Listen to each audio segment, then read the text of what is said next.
Nagbabike pala ako ngayon. Tapos, yung bike ko guys, sira. Na-flat yung sa harap. Oh no! Ito guys, oh. So, ang ginawa natin ngayon is maglalakad tayo. So, nandito na ako banda sa may overpass sa puntang SM. So, ang challenge ko is hindi ako magpaparescue.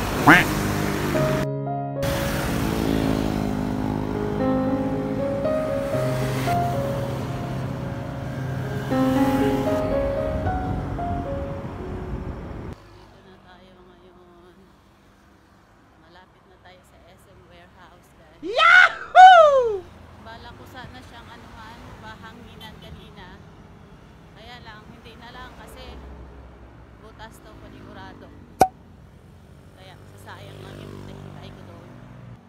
Bibilis ng mga sasakyan dito guys sa C5. Nakatakot. Pero carry lang. Kasama naman natin si Lord. Wow! Meron tumingin sa akin. Isip-isip na siguro, vlogger siguro yun. Diba? 6:26 na, so isang oras na ako. So isang oras pa ito guys ulit bago ako makarating sa amin. O diba, lakad ang hanap ko, kaya ito binigay ni Lord. Lakad. Dami ng warehouse dito sa ano guys, sa C5 extension. Sige guys, tawid mo na ako ha.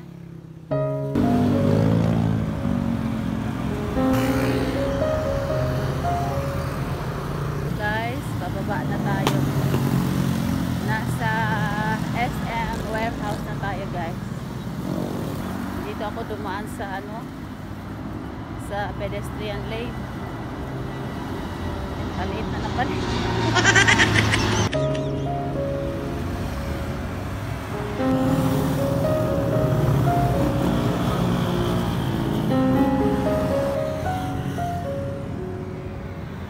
Nandito na tayo guys sa kahabaan ng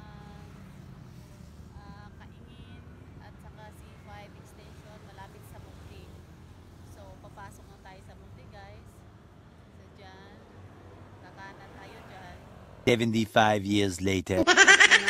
Dumating na tayo at exactly 7 o'clock and 6 minutes sa bahay na.